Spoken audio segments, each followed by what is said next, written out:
One India one pension എന്ന ആശയത്തെ സ്നേഹിക്കുന്ന ഏവർക്കും എൻ്റെ സ്നേഹവന്ദനം. 60 വയസ്സ് കഴിഞ്ഞ എല്ലാവർക്കും 10,000 രൂപ പെൻഷൻ എന്ന ആവശ്യവുമായിട്ട് നമ്മൾ വർഷങ്ങൾക്ക് മുമ്പ് കോട്ടയത്ത് കുറുപ്പന്തറയിൽ കൂടുമ്പോൾ ഈ ആളുകളൊന്നും അന്ന് ആ മീറ്റിംഗിൽ ഉണ്ടായിരുന്നില്ലെന്ന് മാത്രമല്ല, ഈ ആശയം അന്ന് പ്രചരിക്കപ്പെട്ട് തുടങ്ങുന്നുണ്ടായിരുന്നുള്ളൂ. ഇത് കേരളത്തിൽ അങ്ങോളം ഇങ്ങോളം എന്ന് മാത്രമേ, കേരളം വിട്ട് മറ്റ് സംസ്ഥാനങ്ങളിലേക്ക് നമ്മുടെ ആശയം പടർന്നു കയറിക്കൊണ്ടിരിക്കുന്നു. നമ്മെ സംബന്ധിച്ച് ഒരുപക്ഷെ നമ്മൾ പല ഗ്രൂപ്പുകളായി തിരിഞ്ഞിരിക്കുന്നത് കാണാമെങ്കിലും സത്യത്തിൽ ഈ ആശയം പലരിലേക്കും നമ്മുടെ സംസ്ഥാനം വിട്ട് മറ്റ് സംസ്ഥാനങ്ങളിലേക്ക് കടത്തിവിടാനും പഞ്ചാബിലെ കർഷക പ്രസ്ഥാനത്തിലും ഹരിയാനയിലെ കർഷക പ്രസ്ഥാനത്തിലൊക്കെ നമ്മുടെ 10,000 രൂപ പെൻഷൻ ആശയം ഉയർത്തിക്കൊണ്ടുവരാനും നമുക്ക് കഴിഞ്ഞിട്ടുണ്ട്. അത് വളരെ ചായ്വാർച്ചബോധത്തോടെ നാം ഉൾക്കൊള്ളേണ്ടതാണ്. ഇനിയും നമുക്ക് ഒരുപാട് ദൂരം സഞ്ചരിക്കേണ്ടതുണ്ട്. സാധാരണക്കാരുടെ ഇടയിൽ ഈ ആശയം ഏറ്റവും താഴെക്കടയിലുള്ളവരിലേക്ക് എത്തിക്കുന്നതിന് നമ്മൾ വേണ്ടത്ര വിജയിച്ചിട്ടില്ല. ഇപ്പോഴും സമൂഹത്തിലെ 10%, 15% വരുന്ന വാട്സപ്പ് കൂട്ടായ്മകളിലും ഫേസ്ബുക്ക് കൂട്ടായ്മകളിലും മാത്രമാണ് നമ്മുടെ ആശയം ഇതുവരെ എത്തിപ്പെട്ടിട്ടുള്ളത്. സാധാരണക്കാരിലേക്ക് എത്തുന്നതിന് വേണ്ടിയിട്ട് പ്രാദേശിക തലങ്ങളിൽ നാം വളരെ സജീവമായിട്ട് ഇനിയും പ്രവർത്തിക്കേണ്ടതുണ്ട്. ഈ ഒരു പ്രവർത്തനത്തിന് നാം എന്നും നമ്മുടെ മരണം വരെ നാം ഓരോരുത്തരും ഉണ്ടാകണം എന്നൊരു ആശയം ഒരിക്കൽ കൂടി തറപ്പിച്ച് പറഞ്ഞുകൊണ്ട് ഞാൻ എൻ്റെ വാക്കുകൾ ഉപസംഹരിക്കുന്നു. നന്ദി, നമസ്കാരം.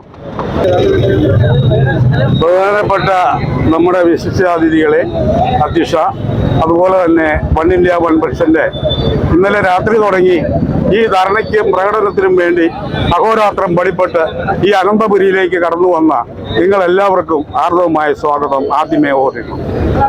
രണ്ടാമതായി എനിക്ക് പറയാനുള്ളത്, നമ്മളൊരു ദൈവ നിയോഗത്താലാണ് ഈ ധർണയും പ്രകടനവും ഇന്ന് തിരുവനന്തപുരത്ത് നടത്തിയിട്ടുള്ളത്.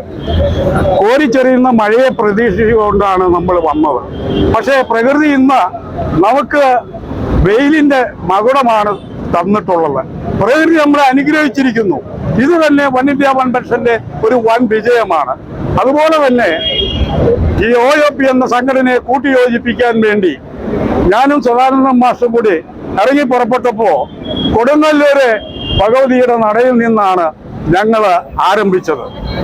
പൂരപ്പറമ്പിൽ വടക്കുന്നാഥന്റെ പൂരപ്പറമ്പിലൂടെ കടന്ന് അനന്തപുരി അനന്തപത്മനാഭന്റെ മണ്ണിൽ വന്ന ദൈവകൃപയാൽ ഈ സംഭവത്തിന് ഞങ്ങൾ തുടക്കം കുറിച്ചപ്പോ അതൊരു വൻ വിജയമാക്കി തീർത്തത് നിങ്ങൾ ഓരോരുത്തരുമാണ്.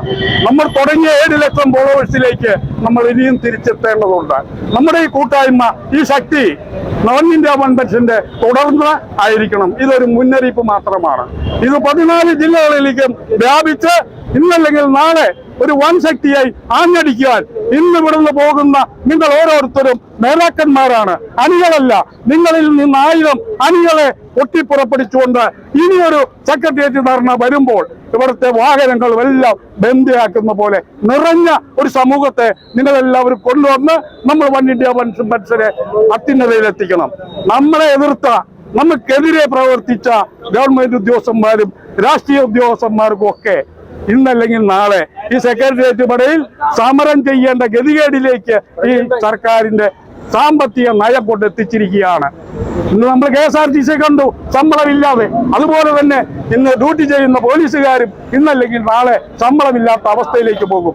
അതുകൊണ്ട് വൺ ഇന്ത്യ വൺ പെൻഷനെ ഇന്ന് അവഗണിക്കുന്നവർ നാളെ അതിന്റെ തിക്തഫലം അനുഭവിക്കുമെന്ന് മാത്രം പറഞ്ഞുകൊണ്ട് ഞാൻ എൻ്റെ വാക്ക് നിർത്തുന്നു. നന്ദി, നമസ്കാരം. ബഹുമാനപ്പെട്ട OAP നേതാക്കന്മാരെ, നമ്മളിന്നിവിടെ ഈ വെയിലും മഴയും കൊണ്ട് ഇതിനെ അവഗണിച്ചുകൊണ്ട് നമ്മളിവിടെ ധർണ നടത്തുന്നതിൻ്റെ ഉദ്ദേശം എന്ന് വെച്ചാൽ വൺ ഇന്ത്യ വൺ പെൻഷൻ എന്താണെന്നും അതിൻ്റെ ശക്തി തെളിയിക്കാൻ വേണ്ടിയിട്ടും അതോടൊപ്പം തന്നെ നമ്മളടുത്ത് വരുന്ന ഇവിടുത്തെ സർക്കാർ ഉദ്യോഗസ്ഥന്മാരും മന്ത്രിമാരും MLA മാരൊക്കെ നമ്മുടെ നികുതി പണം വീതിച്ച് ശമ്പളം കൂട്ടിയെടുക്കുന്ന ഒരു പരിപാടിയിലേക്ക് കടക്കുന്നതിനും മുന്നോടിയായിട്ടാണ് നമ്മളിവിടെ ഇന്ന് കൂടിയിരിക്കുന്നത്. അതുപോലെ തന്നെ നമ്മളിപ്പോൾ ക്ഷേമ പെൻഷൻ പോലും കൊടുക്കാൻ പറ്റാത്തൊരു പ്രതിസന്ധിയിലാണ് ഇപ്പോൾ ഉള്ളത്. അപ്പോൾ തീർച്ചയായിട്ടും എങ്ങനെ കൊടുക്കും എന്നുള്ളത് സർക്കാരുകൾ ആലോചിച്ചിട്ട് തീർച്ചയായിട്ടും കൊടുക്കുക. നമ്മുടെ നികുതി പണം ഒരു 3%, 4% വരുന്ന ആളുകൾ ഇന്ന് എൻജോയ് ചെയ്യാം. പാവപ്പെട്ട 60 വയസ്സ് കഴിഞ്ഞ ആളുകൾക്ക് 10,000 രൂപ പെൻഷൻ വാങ്ങിച്ചു കൊടുക്കുക. പക്ഷെ തീർച്ചയായിട്ടും നമ്മുടെ MLA മാർക്കാണ് നമ്മൾ വോട്ട് കൊടുത്ത് ജയിപ്പിച്ചിരിക്കുന്നത്. അവർ ഇതിനൊരു പ്രതിവിധി തീർച്ചയായിട്ടും കണ്ടേ മതിയാവും. ഇന്നിവിടെ സംഘടിപ്പിച്ച് കൂടിയിരിക്കുന്ന എല്ലാവർക്കും ഹൃദയത്തിന്റെ ഭാഷയിൽ OAP യുടെ പേരിലും നന്ദി പറയുന്നു. ജയ് OAI.